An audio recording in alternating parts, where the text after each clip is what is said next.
Hey friends, welcome back to r/IDontWorkHereLady. It's time to check out some more Reddit posts about some real oblivious people, so make sure to subscribe if you haven't yet, and let's get into it, guys. So I hucked it in a sewer. My best friend works at a swanky hotel, the kind that has a spa, 2 restaurants, a bar or saloon or whatever, a pool and a hot tub, and a gym. Really classy place. I don't work there. I mean, I'd love to work there, they make good money. But after this incident, I doubt they'd hire me. It was a Saturday, which is my only day off. And like I sometimes, or always do, I was at the hotel, just chilling out on their patio waiting for my buddy to get off work so we could smoke bowls and watch crappy movies. It was my day off, so I was wearing my day off outfit, scum tier clothing, gray sweatpants, a dirty red Gogol Bordello shirt, and a pair of ratty, torn 10-year-old Nikes in red. I'm watching people fight each other on YouTube on my phone and smoking a cigarette, leaning up against one of those brick not-quite walls they put around fancy hotels. You know, the kind that only come up to about waist height and don't actually connect to each other any place. I distantly notice the sound of a car pulling up, but like, who cares? This happens all the time here. My face is buried in my phone between drags from my American Spirit Black, when suddenly something really hard hits me in the shoulder. It didn't hurt badly, but it stung and startled the crap out of me. Naturally, I spazzed out and almost dropped my phone from being startled. While I'm still collecting myself and remembering to breathe after I thought I was about to break my phone, a voice says, "Yeah, pay attention, kid." I'm 31 with a full beard and dad bod. I cannot be mistaken for a kid of any stripe. Looking up, I lay eyes on the yuppiest mother effer that ever traded up from Gap to Banana Republic. He's middle-aged, bald but rocking a ponytail, with a blazer, distressed jeans, and a Ramones t-shirt that still probably costs more than my car. The thing that hit me was a key fob for a really nice car. It was a BMW, but it looked like the effing Batmobile, if the Batmobile was a shiny opalescent blue and white. I don't know about cars, but it had those doors that open up like on the hinge, and it was clearly really expensive. This balding yuppie mother effer is getting out with the leather man purse, as he chides me for not paying attention. I'm still reeling from having almost dropped my phone on the ground as he brushes past me towards the entrance. As he goes by, he says, "I'm gonna need it at 8. If you're actually paying attention when I get back, I might have something for you." And he's gone. Walks into the entrance like he owned the place. Maybe he does. The key fob is sitting on the ground by my foot. The Batmobile is idling by the curb, its weird sideways door still open. Now, quite frankly, I'm a dick. If you look at my post history, you'll see I'm a dick. I think cruel people should be treated with 100 times more cruelty. I closed the door. I have since been told this is called a gullwing door. Pressed the lock button while the car was still running, and hucked the key fob in the sewer grate a few meters away.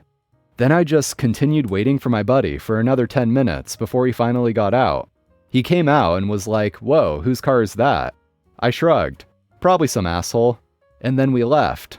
The moral of the story: before you dismissively throw the keys to your probably very expensive car at some schlub who happens to be standing in front of your hotel, make sure he actually works there. I'm in soccer uniform, lady. When I was a kid, my parents always wanted me to be active after school, so I joined baseball and soccer teams since I loved the sports. At 14 years old, I had been playing for a soccer team we called the Purple Punks, and we were enjoying our 3rd league championship win. All my teammates celebrated on the field as a team for a while, before going off to celebrate with their own families. Mine decided we would go to a fancy Mexican restaurant, where they made the guacamole at the table. Now for this story, you must know that I was adopted from South America, and both my parents are white. Anyways, we sat down for dinner at a nice table, and my mom told me to go wash my hands before dinner. Not a problem. Time to find the bathroom. As I was looking for the bathroom, a really old white lady with what I can only remember as a Great Gatsby-era gown on grabbed me tightly by the arm and sternly asked me for more chips and salsa. All I could get out was, "Huh?" before she cut into me for a couple seconds about being stupid and learning the language. As this went on, I struggled to get my arm away from her, but she kept her talons clamped onto my arm and raised up out of her seat demanding to see a manager. Now, I don't remember if she was with someone else or not, but once the manager came over to see what the problem was, that's when 2 other elderly white people came over and told him I should be fired for talking back to a customer. I couldn't believe it. I'm 14 years old in a black and purple soccer uniform. I still had my AstroTurf cleats on. Now that being said, if the restaurant had been soccer themed, I might have understood, but all the waiters were in white shirts and black vests with black slacks. The manager was in a tailored suit. How did she think I was an employee? Anyways, the manager kept telling them that I was in fact a child and did not work for the restaurant. He had to repeat this multiple times and in different but increasing volume because she would not let go of me. It took my father and mother to both stand up and race over to the old lady and scold her like an old dog. They explained that I was their kid and that we were here to celebrate, but if the old lady didn't let go of me, then they were here for problems. They threatened legal action against all the old white people for helping her for hate crimes, as she was digging her bird-like talons into my arm as she held on to me, and then said they would do the same to the restaurant if they didn't kick her and her lackeys out of the restaurant. She started to get cartoonishly upset and tried to speak, but my father told her in a very stern and threatening voice that his brother and father were both Supreme Court judges, and he couldn't wait to take everything she had. Not true, but he was also in a tailored suit. He even threatened to take her casket when she died. Damn, you go, Dad. All three of them were then told to leave and never return. As they left, my father then turned and apologized to the whole restaurant and the staff for the racket and disgusting display of racism the old lady had displayed. As I scanned the restaurant sheepishly, in fear that everyone hated me for this disturbance, I could see a few smiles and heard even a few tables clapping. The restaurant offered to cover our meal in fear of legal action, but we paid anyway and left a huge tip. Psycho lady assaults my little sister. So I've always read the posts on here and always thought how ridiculous and psychotic people could be. Well, unfortunately for my sister and I, we dealt with one such psycho bitch. This all takes place last Friday afternoon. For a little background, I have a younger sister who was adopted and is also Colombian. So compared to me, a pale curvy redhead whose Irish descent cannot be mistaken for anything else, one can easily assume we have no relation at all to each other. Now my sister is also special needs. She is high-functioning autistic, and is only really comfortable with our parents, me, and my significant other of 6 years. My sister is physically 16, looks 11 or 12, but is mentally 8 in reality. To the nightmare, I mean story. On Friday, I picked up my sister from her school. I help out my parents a lot, plus my sister is my world. She is fortunate enough that she is able to attend a specialized school that caters specifically to kids with special needs. After I picked her up from school, I had to run to the store known for khakis and red polos. My sister is wearing leggings with horses on them, her favorite animal, and a red tee with more horses. See where this is unfortunately going? We were in the grocery section, and I was grabbing a few things for dinner that night. We were in the pasta aisle, which also means mac and cheese. This so happens to be my sister's favorite food. Plus, she loves organizing the boxes and making the rows straight. I'm a couple feet away down the aisle, but still right there, keeping an eye on her, making sure she is okay. Enter psycho bitch. She rapidly approaches my sister, and my first thought was, this Karen must be in a hurry for something in the aisle. No, I was very, very wrong. Karen says to my sister, "Where's the bread?" My sister stares because she doesn't talk to many people and is not okay with being randomly approached. "What are you, deaf?" I said, "Where's the bread?" At this point, Karen is getting into my sister's personal space, major trigger for her and people raising voices, and I'm already rushing to intervene. "Ma'am, my sister is not an employee. You are frightening her, please leave her alone." During this, I physically place myself between my sister and Karen. Karen, however, doesn't accept this. "You're just covering for this lazy, insert racial slur, employee trying to avoid work." I am attempting to keep my voice as even and calm as possible for my sister's sake, and I say, "You need to leave my sister alone, now.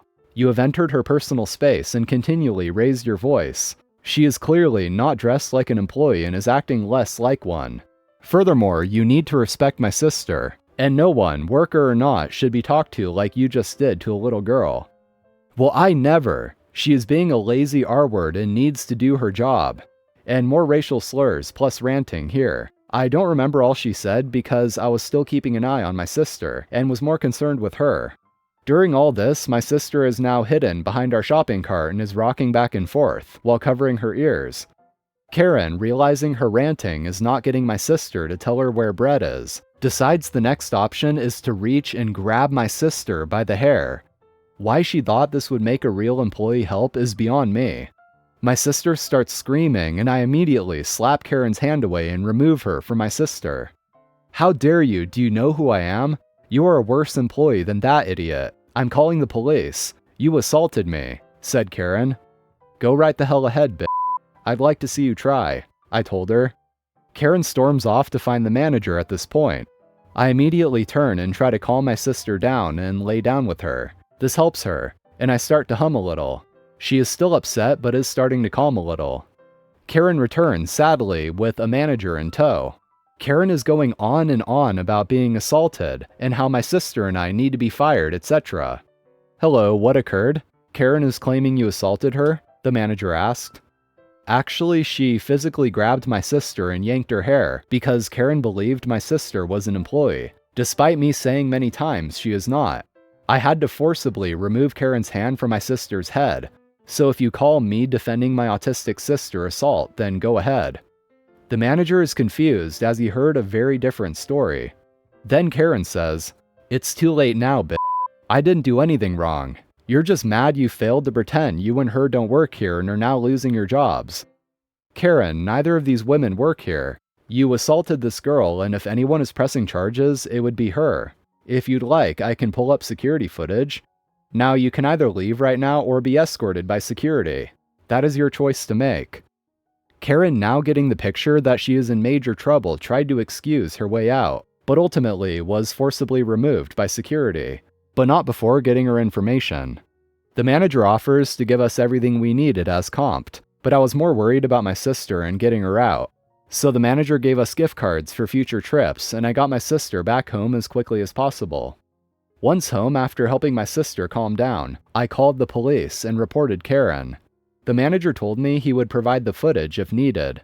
I told the police everything that happened, Karen's name and information, and that the manager has footage of the event. For anyone wondering, my sister is doing well, but she doesn't want to go anywhere near the Bullseye store, and is refusing to interact with anyone but me right now. She is having night terrors, but I'm staying with parents and I'm sleeping in my sister's room with her currently to help her out and care for her. Update. To everyone telling me to give my sister a high five, done. She's been happily drawing today and is currently enjoying a massive bowl of mac and cheese, and all of her favorite stuffed animals are sitting at the table enjoying some as well. Outperforming store staff. So my boss is on a work trip in Toronto and called me just to check in on how things are going here. He was having a riot with his day and was laughing up a storm.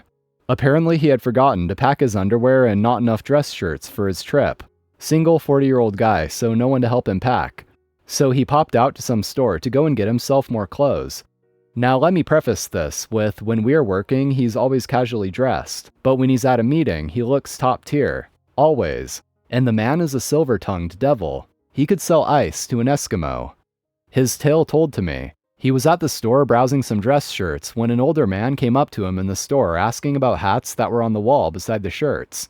His automatic answer was, well, let's take a look at what they have. After spending 5 minutes browsing, the other guy found a hat and was questioning sizes. And the boss's answer was, well, let's see what size this is, and check the inside of the hat, which yielded promising results. But my boss, always looking for fun, said to the guy, "This hat is great, it looks great on you, but you should get two. You should get another one in a different color, because this color is for this kind of social situation, but this color is for that kind of social situation." Of course, he talked the man into buying 2 overpriced hats at this high-end dress store. Said the hats were a couple $100. Then 15 minutes later, when my boss found his clothes and was ready to pay, he stood in line, right behind the guy he just upsold. The guy looked at him and said, "You don't work here, do you?" And my boss smiled and said, "No, I was just doing some shopping." At which point the other guy turned beet red and paid for his hats and bolted. The manager was on the till chuckling and said, "You upsold better than any of the staff who work here." Well guys, that's all for today. Be sure to hit that like button, I'd appreciate it, and also subscribe to the channel if you haven't yet. So have an awesome day, and until next time.